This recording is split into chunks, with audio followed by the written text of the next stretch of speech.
धन्य है सनातन।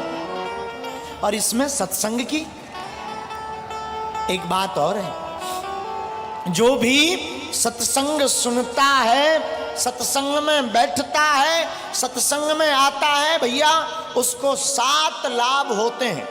कितने? बोलिएगा जरा जोर से, अरे जोर से बोलिएगा। 7। अच्छा एक बात बताओ, भूख तो नहीं लगी तुम्हें? तो काहे कंजूसी कर रहे हो भैया? बोलो जय सिया राम। अब बताओ सत्संग सुनने से कितने लाभ हैं? कौन कौन से? कह दो महाराज वही पता होता तो हम कथा ना बांच रहे होते। आप काहे को बुलाते हैं? हाँ जी या ना जी? मैं से एक बात बोले, राजस्थान के लोग होते बहुत बढ़िया हैं, बहुत अच्छे होते हैं राजस्थान के लोग। सुनिए सत्संग के 7 लाभ। पहला लाभ क्या है? विचार की शुद्धि। कई लोगों का प्रश्न होता, महाराज जी हमारा मन बड़ा विचलित रहता, बहुत गंदे विचार आते, बड़े परेशान रहते। अच्छा कोई बात नहीं भैया, बहुत ज्यादा परेशान रहते, गंदे विचार आते, घबराओ मत। एक घड़ी आधी घड़ी, आधियों में पुनियाद। एक घड़ी 24 मिनट, 24 मिनट नहीं तो 12 मिनट। 12 मिनट नहीं, पूरी कथा नहीं तुम सुन सकते, 1 मिनट आकर कथा में बैठ जाओ। जरूरी नहीं तुम हमारी कथा में आओ, अपने घर पर रामचरितमानस खोल करके बैठ जाओ, खुद भी सत्संग करो, पूरे परिवार को भी करवाओ। भैया पहले का आप लोगों को पता हो, याद हो, हमें तो बहुत याद है। पहले घर में रात को जब ब्यारी हो जाती थी ना, ब्यारी जानते हो ना, रात का भोजन जिसे हमारी बुंदेली में बयारी कहते हैं, ब्यारी हो जाती थी ना, तो रात को फिर दादाजी मोटा सा चश्मा लगाकर रामायण पढ़ते थे। आग जल रही होती है और पूरा परिवार बैठकर सुनता था।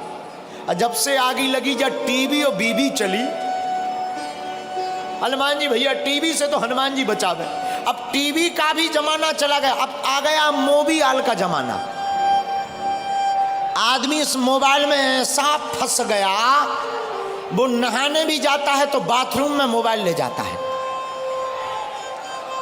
बहुत बुरा फंस गया, बहुत बुरा फंस गया। ये मोबाइल बहुत खतरनाक है। हनुमान जी बोलो जय सिया राम। अरे जरा जोर से बोलो ना, और जोर से बोलो। तो रामचरितमानस पढ़ने से या सत्संग सुनने से पहला लाभ क्या है? विचार की शुद्धि। विचार बढ़िया आएंगे, सोच बढ़िया होगी। भाई साहब विचार बढ़िया आएंगे ना तो मन हमारा प्रसन्न रहेगा। और सत्संग सुनोगे तो वासना का ध्यान नहीं। माई बाप जो पक्का सत्संगी हो जाएगा उसे वासना नहीं, उपासना की याद आती है। तो पहला लाभ है विचार शुद्धि। दूसरा लाभ क्या है? इंद्रिय निग्रह। इंद्रिय निग्रह का मतलब इंद्रियों पर कंट्रोल। कई बार हम वो भी देख लेते जो देखना नहीं चाहिए, वो भी सुनते जो नहीं सुनना चाहिए, वो भी बोल देते जो नहीं बोलना चाहिए। लेकिन जो सत्संग करता है उसका इंद्रियों पर काबू हो जाता। आंखों से क्या देखना चाहिए, कानों से क्या सुनना चाहिए, कुछ उल्टा सीधा सुन लेगा तुरंत राम राम राम राम राम राम करेगा। कुछ उल्टा बोल देगा तुरंत राम राम राम राम, क्षमा करो हनुमान जी महाराज, सीताराम। माई बाप, तो दूसरा लाभ है सत्संग का इंद्रिय निग्रह, इंद्रियों पर कंट्रोल। तीसरा लाभ क्या है? दृष्टि दोष कम, नजर सुधर जाती। दृष्टि मतलब आंख। ये आंख भैया बहुत खतरनाक है। पूरा खेल तमाशा इसी आंख का है। ये जो पुतली है ना, पूरा तमाशा इसी का है। इस आंख को बेहतरीन रंगीन देखने का बहुत ज्यादा शौक है। इस आंख को बहुत फैशियल डेंटिंग पेंटिंग लगाकर दिखने का बड़ा शौक है। ये आंख बड़ी खतरनाक है। माई बाप आंख अगर सुधर गई कि क्या देखना, कब देखना, किनका दर्शन करना, वो आदमी जीते जी मुक्त हो जाता है। तीसरी बात इसी में, आंख देखने यथा दृष्टि तथा सृष्टि। आप जैसा देखेंगे वैसा संसार आपको दिखाई पड़ेगा। तो तीसरा लाभ है दृष्टि दोष से मुक्ति। चौथा लाभ क्या है?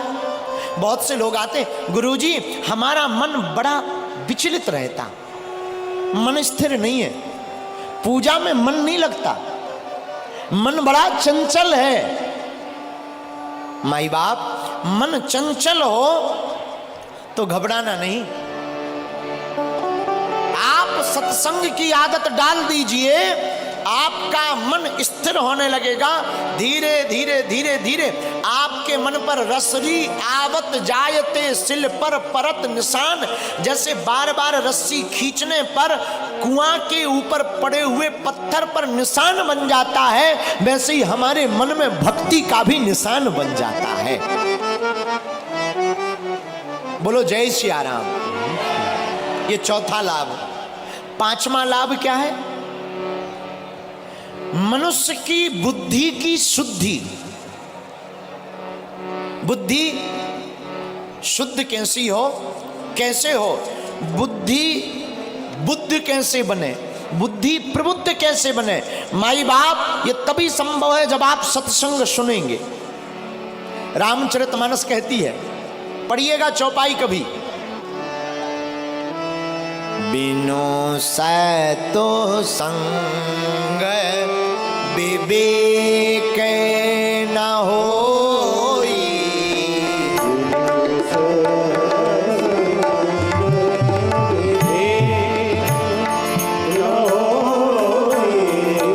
बिनु सतो संग विवेक न होई।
रघुपति राघव राजा राम, रघुपति राघव राजा राम। पतित पावन सीताराम, पतित पावन सीताराम।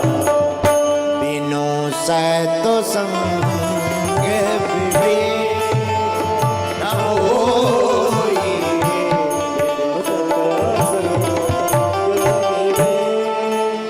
विवेक की जागृति सत्संग से ही होती है। आप कथा में जब तक बैठेंगे नहीं तब तक आपका विवेक बलवान नहीं होगा, और विवेक जागृत नहीं होगा तो बुद्धि शुद्ध नहीं होगी, बुद्धि शुद्ध नहीं होगी तो आप प्रबुद्ध नहीं होंगे। लेकिन कथा में बैठने लगेंगे तो बुद्धि जाग जाएगी और बुद्धि शुद्ध हो जाएगी और बुद्धि प्रबुद्ध भी हो जाएगी। आहा, इसलिए माई बाप, राजस्थान के पागलों, हमारी प्रार्थना है एक घड़ी ही सही रोज भगवान की कथा की आदत डाल लेनी चाहिए। आदत ठीक होती है, लेकिन कई लोग तो अर्थ का अनर्थ कर देते हैं। राजस्थान में एक आदमी पेड़ पे उल्टा लटका था, उल्टा। हम मिले, हमने कहा क्या हुआ, कहां के हो? बोले 12 जिला के हैं। क्या नाम है? चंगीलाल। उल्टे क्यों लटके हो? बोले दरअसल हमने सिर दर्द की गोली खाई है। तो हमने कहा उल्टे लटकने से क्या मतलब? बोले बा सीधे रहेंगे तो गोली पेट में नहीं चली जाएगी। बताओ ये अर्थ का अनर्थ है कि नहीं? बोलो जय सिया राम, जोर से बोलो। अर्थ का ये अनर्थ है, अर्थ का अर्थ यही है। आपकी कुछ समझ में न आवे, देखो बहुत तेज धार चल रही हो तो पर धारा के विपरीत नहीं बहना चाहिए। हाथ पांव छोड़कर अपना बचाव करके धारा के साथ बह लेना चाहिए। ऐसे ही कथा की धारा है, ये बह रही है आपको भी। अच्छा एक बात कभी आपने सुना, सोचा, कथा में दोनों हाथ क्यों उठाते हैं? बताओ क्यों उठाते हैं? बोलो क्यों उठाते हैं? जब कोई डूबने लगता है तो वो कैसे करता है? बोलो हाँ जी या ना जी? कोई डूबने लगता है तो दोनों हाथ ऊपर करता है, बचाओ बचाओ बचाओ। उसी प्रकार हम लोग भी इस संसार सागर में डूब रहे हैं। जब कथा में आकर के ज्ञान होता है तो दोनों हाथ उठाकर परमात्मा से कहते हैं पकड़ लो हाथ बनवारी, नहीं तो डूब जाएंगे। है? ये विवेक कब जागृत होगा? प्रभु चरित्र सुनबे को रसिया। जब भगवान की कथा सुनोगे तो विवेक जागृत ही होगा। तो पांचवा फायदा, लाभ सत्संग में मनुष्य की बुद्धि की शुद्धि होती है। और छठवां फायदा क्या है? भक्ति दृढ़ हो जाती है। आहा, जो भक्त होते ना, जिन्हें भगवान से प्यार होता है, जिन्हें परमात्मा से प्रीति होती है, जो भगवान के नाम का जाप करते हैं, जो प्रभु की याद में रोते रहते हैं। अरे भैया, भगवान की याद में जो रोता है वही तो भक्त कहलाता है। बड़ा बेचैन रहता हूँ तुम्हारी याद में मोहन, बड़ा बेचैन रहता हूँ तुम्हारी याद में मोहन, तुम्हारे बिन ठाकुर जी जिया अब नहीं जाता है, तुम्हारे बिन ठाकुर जी जिया अब नहीं जाता है। आहा, जो परमात्मा का भक्त होता रोता है, आंखें झरझर करके आंसू बहाती।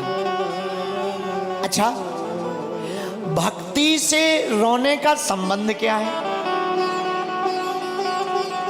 देखो, जनकपुर में जब अकाल पड़ गया तो महाराज जनक को किसी ने सलाह दी कि वर्षा नहीं हो रही है, वर्षा होने के लिए तुम्हें हल चलाना पड़ेगा, यज्ञ करनी पड़ेगी, तभी बारिश होगी। महाराज जनक ने हल चलाया और उस हल का फल यह निकला कि हल का फल घट से टकराया और भक्ति माता जानकी पृथ्वी से प्रकट हो गई। अकाल पड़ा है, अकाल पड़ते ही राजा जनक परेशान है कि अब कैसे बारिश होगी, प्रजा बेहाल है। तो महात्मा ने उपाय दिया कि एक काम करो, हल चलाओ। हल का फल घट से टकराया, माता भक्ति प्रकट हो गई। और माता भक्ति प्रकट हुई तो देखते ही महाराज जनक की आंखों में आंसू आ गए। इससे सिद्ध होता है कि भक्ति बिना आंखों के पानी की अधूरी हो जाती है। और माता जानकी जी के प्रकट होते ही बारिश झमझम करके होने लगी। तब तो और सिद्ध हो गया कि भक्ति जहां प्रकट होगी वहां बारिश होगी, और जिसे परमात्मा से प्रेम होगा वहां भी उसके आंखों से झरझर करके बारिश होगी। तो धन्य है भगवान की कथा। जो भगवान की कथा में बैठता है वो छठवां फायदा क्या पाता? भक्ति उसकी दृढ़ हो जाती। गोस्वामी तुलसीदास जी कहते हैं भगवान शंकर की वाणी रामचरितमानस में क्या कहते हैं? भगवान शंकर उमा से कहते हैं, देवी सत्य बताएं क्या है? बोले हाँ। उमा कहां में अनुभव आप, हरि भजन जगत सब सब ना। ए हा उमा कहां में अनुभव आप, सत्य हरि भजन जगत सब सब।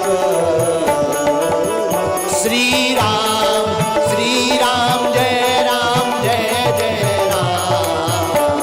गाइए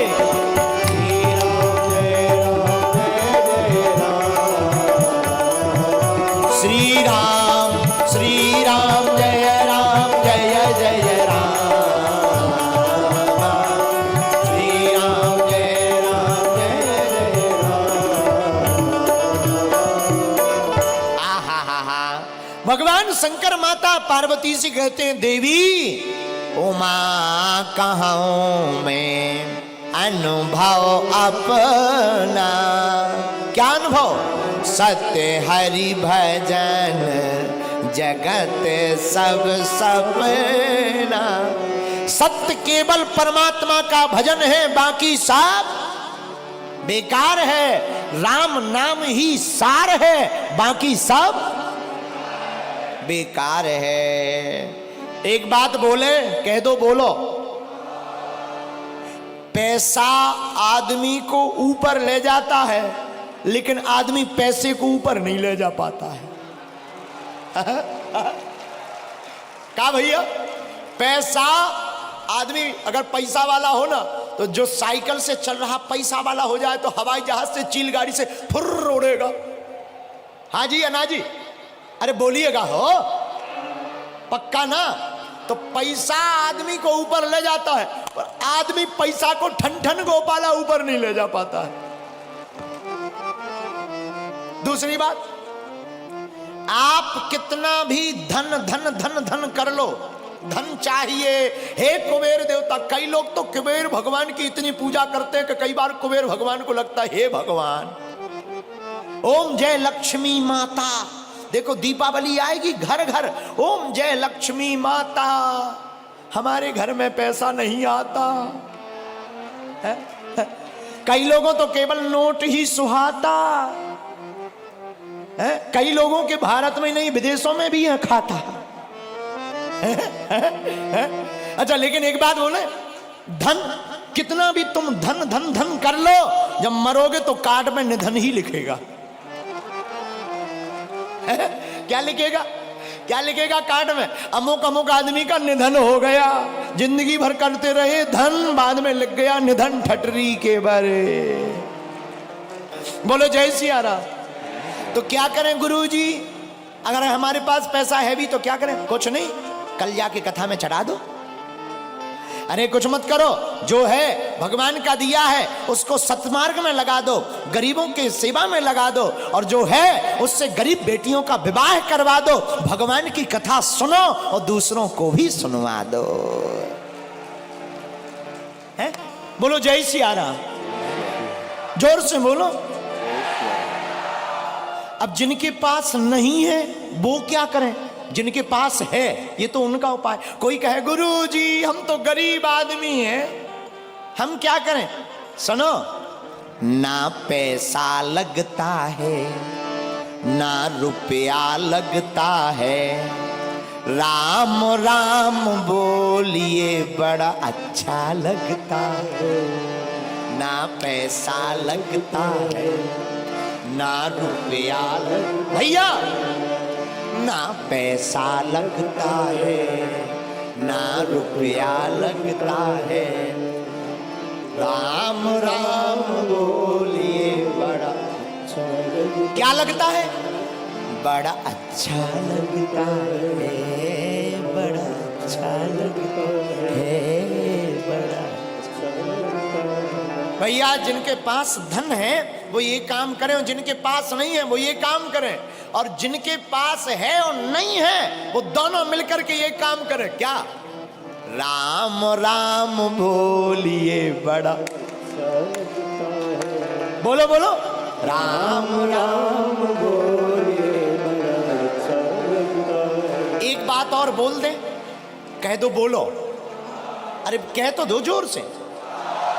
राजस्थान के पागलों, हमारी सुनो, अपने घर के बाहर सीताराम लिख दो, एक एक लाल झंडा लगा दो। पूछो क्यों?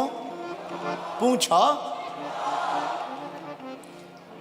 रामायुध अंकित गृह, शोभा बरनी न जाए, नव तुलसी का वृंद तहे, देखे हर से कबीरा।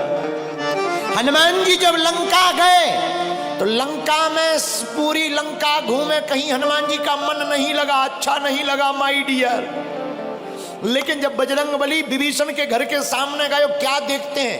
रामायुध अंकित गृह, राम राम लिखा है, राम जी के चिन्ह बने, आयुध बाण, शोभा बरनी न जाए। इस घर की शोभा का वर्णन नहीं किया जा सकता।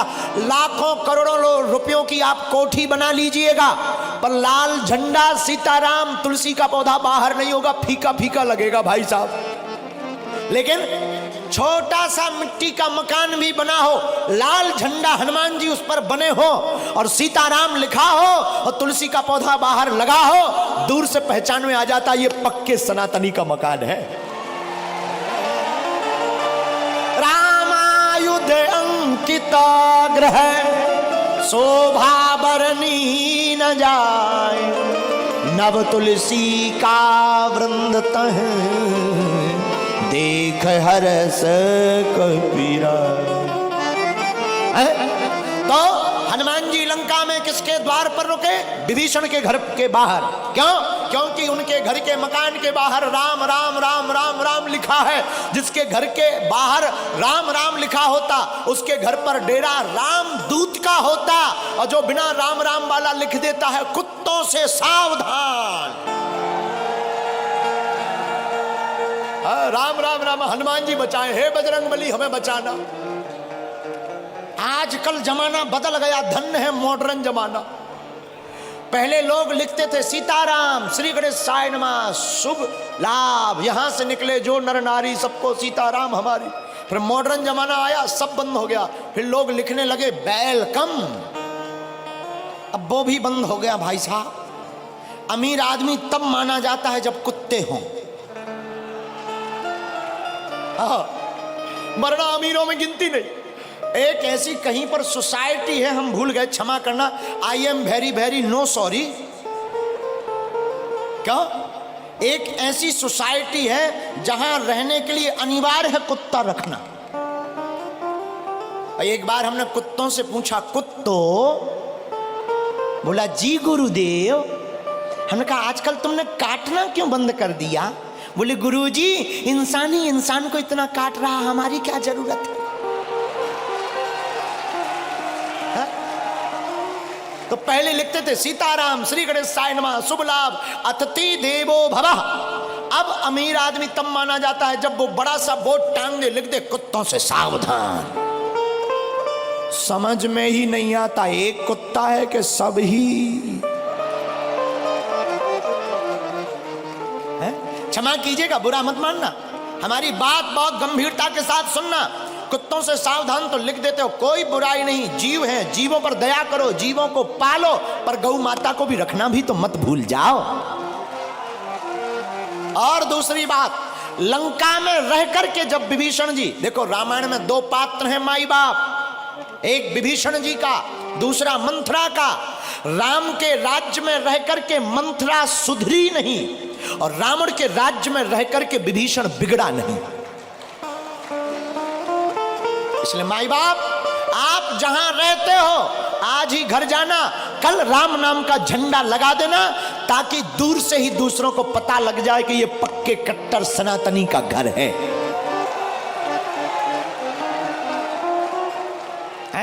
माई बाप, ऐसा हम क्यों कह रहे? भक्ति दृढ़, सर्वत्र भक्तिमय माहौल होगा तभी होगी। ये छठवां फायदा। सातवां फायदा क्या है? कथा सुनने से सातवां और अंतिम फायदा है, कथा में आओगे तो तुम्हें ये महात्मा मिलेंगे, और महात्मा मिलेंगे तो परमात्मा भी मिलेंगे। महात्मा ही परमात्मा का परिचय कराएंगे। माई बाप बोलो जय सिया राम। अब आजकल लोग महात्माओं के चक्कर में नहीं है, ना ना ना ना ना, आजकल आदमी तो घरवाली के चक्कर में है। बोलो जय सिया राम, जरा जोर से बोलो।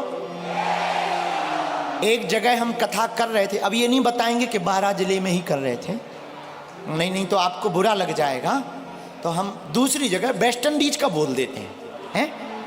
हम दूसरी जगह कथा कर रहे थे, हमने कहा माइक से, भाई स्वर्ग किस किस को जाना है हाथ उठाइए। सबने हाथ खड़े कर दिए। एक आदमी राजस्थान का 12 जिले का वहीं बैठा था, उसने हाथ खड़े नहीं किए। हमारा दिमाग खराब, हमने माइक से ही बोला, क्या बात है ताऊ, स्वर्ग नहीं जाओगे? बोला गुरुजी म्यारी लुगाई बीनरी कह रही थी डायरेक्ट कथा से घर आना, वरना हाथ पैर तोड़ दिए जाएंगे। इसलिए महाराज हमको स्वर्ग नहीं जाना, इन लोगों की तो घरवाली ठीक ही है, हमारी बहुत डेंजर है। अब ये मत पूछो कि वो 12 जिले का ही था, सुना तो है कि चंगीलाल यहीं का है, लुगाई का नाम बीनरी का नाम शायद मुन्नी बाई है। माई बाप, ये तो विनोद की बात है।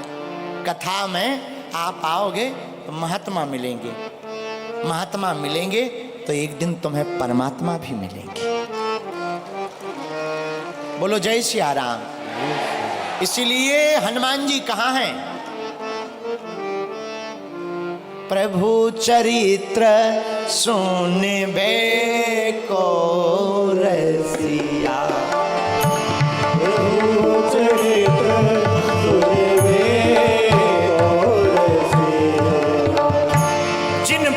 किया दिन पाया, जिन्होंने प्रेम किया वो परमात्मा को पा गया। माई बाप, और तुम्हें भी अगर हनुमान जी को पाना है, तुम्हारी जिंदगी में संकट है, तुम परेशान हो, मेरे पागलो, तुम संकट मोचन के चरण